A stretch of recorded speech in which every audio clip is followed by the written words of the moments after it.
जिंदाबाद जिंदाबाद जिंदाबाद वर्कर यूनिटी जिंदाबाद जिंदाबाद जिंदाबाद जिंदाबाद जिंदाबाद जिंदाबाद इनकलाब जिंदाबाद जिंदाबाद जिंदाबाद निर्माण बोर्ड का हम बंद करो निर्माण बोर्ड का हमला बंद करो बंद करो बंद बोर्ड हमला बंद करो बंद करो इनकलाब जिंदाबाद जिंदाबाद जिंदाबाद इनकलाब जिंदाबाद जिंदाबाद जिंदाबाद CITU जिंदाबाद जिंदाबाद जिंदाबाद CITU जिंदाबाद जिंदाबाद जिंदाबाद निर्माण मजदूर एकता जिंदाबाद जिंदाबाद जिंदाबाद निर्माण मजदूर एकता जिंदाबाद मजदूर एकता जिंदाबाद वर्कर यूनिटी जिंदाबाद जिंदाबाद जिंदाबाद वर्कर यूनिटी जिंदाबाद जिंदाबाद जिंदाबाद।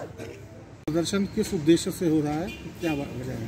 ये हमारी भारत मजदूर की फेडरेशन, निर्माण मजदूर फेडरेशन के आह्वान पर 2 दिन का स्ट्राइक है निर्माण मजदूरों के मसले के प्रति। हो क्या रहा है कि हमारा जो act building and other construction welfare board act जो है 1996 के अंदर बना था और मज़दूरों ने जद्दोजहद करके पूरे हिंदुस्तान के अंदर इस एक्ट को लागू करवाया और इस एक्ट के माध्यम से जो निर्माण मज़दूरों का जो निर्माण मज़दूर जो काम करता है निर्माण क्षेत्र के अंदर और 24 घंटे अपनी जो ज़िंदगी को दांव पर लगाता है, ये उसकी सोशल सिक्योरिटी का मसला था। और इसकी सोशल 2010 में वैसे भी ये हमारी जम्मू कश्मीर में आधा अधूरा एक्ट को लागू किया गया।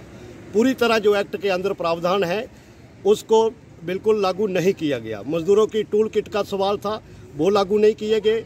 मज़दूरों की पेंशन का सवाल था, जिनकी 60 साल उम्र हो गई उनकी पेंशन का सवाल था, वो अभी तक लागू नहीं किया।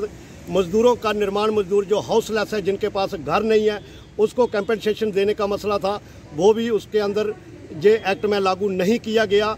और 2016 के अंदर इसी निर्माण बोर्ड के अंदर एक अध्यादेश निकाल करके ये चीज़ कह दी जाती है कि जो बच्चों की शादी पर मिलने वाली सहायता थी वो भी बंद कर दी गई है। और पिछले 2 साल से ऑनलाइन के बहाने मज़दूरों को परेशान होना पड़ रहा है अपना पंजीकरण के लिए, अपने रिन्यूअल के लिए, जबकि बोर्ड का जब तक सॉफ्टवेयर ही सही नहीं कर चला पाए हैं तो उसमें मज़दूर का क्या दोष था। इनको चाहिए था, बोर्ड को चाहिए था कि ऑनलाइन भी रहता और ऑनलाइन के साथ साथ ऑफलाइन भी रखा जाता। अभी जहां रजिस्टरिंग अथॉरिटी हमारी जो है वो असिस्टेंट लेबर कमिश्नर है।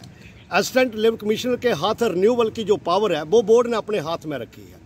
अब बोर्ड उसको महीने 2 महीने में 1-2 बार खोलता है और खोलने के बाद मज़दूर जब बार बार चक्कर लगाता है तो बार बार चक्कर लगाने के बाद वो उसका जब रिन्यूअल नहीं हो पाता है तो मज़दूर थक करके अपने घर को बैठ जाता है। तो उसके बाद उसका ग्रेस पीरियड भी ख़त्म हो जाता है। ग्रेस पीरियड ख़त्म होने के साथ साथ ही उसका जो है वो उसकी कॉपी का उसको कोई बेनिफिट होने वाला नहीं है।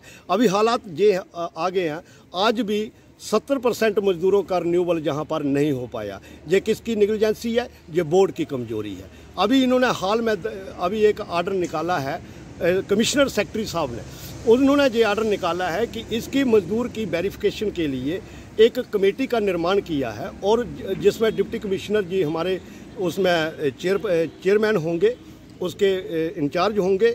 उसके तहत ADC एडिशनल डिप्टी कमिश्नर और डिप्टी डायरेक्टर एम्प्लॉयमेंट और इसके अंदर कंसर्निंग BDO और असिस्टेंट लेबर कमिश्नर वो उसके इंचार्ज उसके अंदर वो वेरीफाई करेगी कि ये मज़दूर है या नहीं है। लेकिन जो पॉसिबल नहीं हो सकता है क्योंकि कोई भी सरकार बोर्ड का डायरेक्ट आर्डर नहीं निकाल सकती है, क्योंकि बोर्ड एक ऑटोनॉमिक